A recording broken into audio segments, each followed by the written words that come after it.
حامدا ومصليا أما بعد فقال النبي صلى الله عليه وسلم لا تحاسدوا ولا تناجشوا ولا تباغضوا۔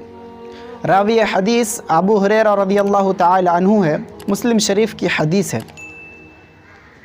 نبی کریم صلی اللہ علیہ وسلم نے ارشاد فرمایا کہ لا تحاسدوا، حسد نہ کرو۔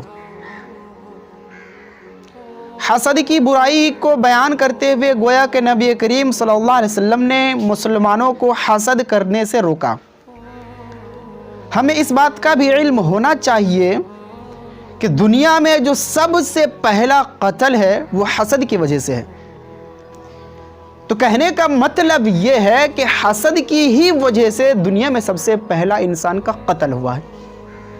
یہی وجہ ہے کہ اللہ رب العالمین کے پیارے رسول محمد صلی اللہ علیہ وسلم نے حسد جیسی بری چیزوں سے مسلمانوں کو بچنے کے لیے کہا لا تحاسدوا۔ مسلم شریف کی حدیث ہے کہ حسد نہ کرو، حسد کرو گے تو برباد ہو جاؤ گے، جل جاؤ گے، چین سکون ساری چیزیں ختم ہو جائے گی، انسانیت ختم ہو جائے گی۔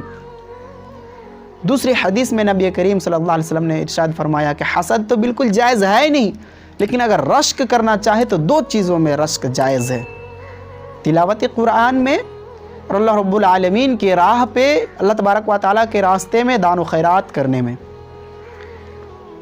تو معزز سامعین، حسد ہی وہ چیز ہے کہ جس کی وجہ سے ابلیس جیسے معزز اللہ رب العالمین کا بندہ فرشتہ تھا، اس نے حسد کی وجہ سے رب العالمین کے حکم کو ٹھکرایا، انکار کر دیا، جس وجہ سے وہ عذاب الہی کا مستحق ٹھہرا۔ وہ حسد ہی تھا کہ آدم کو تم نے مٹی سے پیدا کیا، میں آگ سے پیدا ہوا، میرا درجہ اس سے بلند ہونا چاہیے، میں تیرا حکم نہیں مانوں گا۔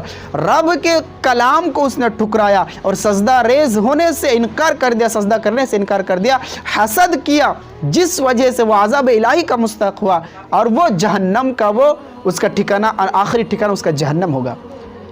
تو یہ حسد ہی کی وجہ سے، لہٰذا ہم انسانوں کو اس بات پر غور و خیال کرنا چاہیے کہ ہم اپنے سماج میں رہتے ہوئے اپنے بھائیوں سے، اپنے مسلمان اڑوس پڑوس بھائیوں سے حسد نہ کریں، بات نہ کریں۔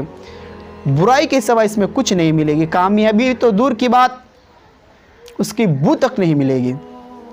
اللہ تبارک و تعالیٰ سے دعا ہے کہ مسلمانوں کو مومنانہ زندگی گزارنے کی توفیق عطا فرمائے، ہمیں کتاب و سنت کو سمجھ کر کے دین کی تعلیم حاصل کرنے کی توفیق عطا فرمائے، آمین۔ السلام علیکم ورحمۃ اللہ وبرکاتہ۔